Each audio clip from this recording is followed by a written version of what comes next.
the question that really went, it was an underlying theme, I think, in many of the chapters, but it was explicitly mentioned in Jocelyn's chapter about how the game was rigged from the start. Like meritocracy is highly flawed in Singapore. I mean, and we have seen that in other publications by Ethos as well, right? Teo Yo Yan's book on inequality really goes to the heart of the flaws of meritocracy as practiced in Singapore. So is meritocracy then the problem as we, or at least the way we understand meritocracy in Singapore, is that the problem or the fundamental problem? Man game. Yeah. Favorite topic of mine. I think it's, especially for Singaporeans, right? We've grown up in the system. We've grown up in school. Scholarships are handed out based on merit and how we are rewarded in the universities, or how we are rewarded in society, again, is supposedly based on merit. How productive we are, how much we bring to the organization, to the institution, how, in a university context, how many publications do we have? Oh, don't remind me, man. Yeah. and so forth, right? And I think it's, whilst we recognize, I mean, it's a system that works by and large. But I think my concern, and I think Jocelyn's too, in a chapter, is what about disabled persons? Because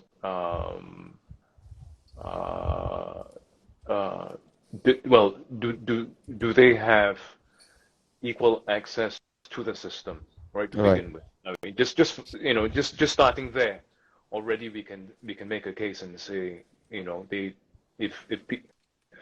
if people went to special schools, for example, do they have equal chance stepping into society as someone else with a mainstream education?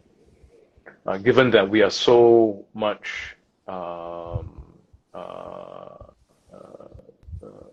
qualifications driven, credential conscious society, I mean, granted, things are shifting and changing, but I think it takes time to shift a system that is kind of entrenched with how we have grown up in establishing what is meritocracy in Singapore. So I think, just as a basic question is, would disabled persons have the same access to the system, and would they have equal access in that so-called Singapore dream, right? Just as any other country with whatever, the American dream, the British dream, or the French dream, or whichever country we hail from, do we have those access to those to the system? So I think the meritocratic part is important, but clearly I think a consummate meritocracy I think the danger of that is an elitist society. Yeah. And very naturally we're heading into then an ableist society at the same time. Yeah, so, we already have that, right? Yes. Yeah. We are not heading there. We are there. So I think for the disabled person, what are the prospects for them in a meritocratic society? I think that's something that we really need to wrestle with in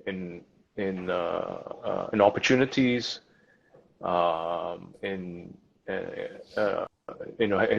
having equal opportunities to participate, and to be able to be true to themselves, to fulfill their aspirations at the same time, and to be part of the system. So not so easy. I mean, whilst meritocracy, we recognize it does serve a purpose, and maybe the alternative is not an appealing appealing one if we went back to an aristocratic society, or a society that favors nepotism. Clearly, we don't want those structures, to shape and allocate resources based on those structures. But then, how do we then respond to meritocracy in a way that can be supportive of disabled persons? I know in Singapore now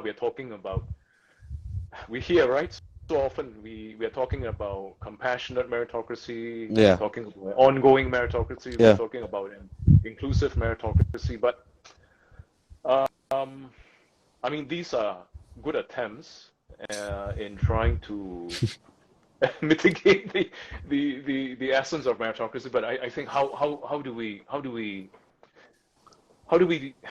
we move in a way that is still, that we can still are these sustainable? I think at the essence, it is still a meritocracy. Right. And I think if I can just make one final point, Please. I think I just talked about this in my class a couple of weeks ago, and for example, I think the compassionate meritocracy idea is nice, but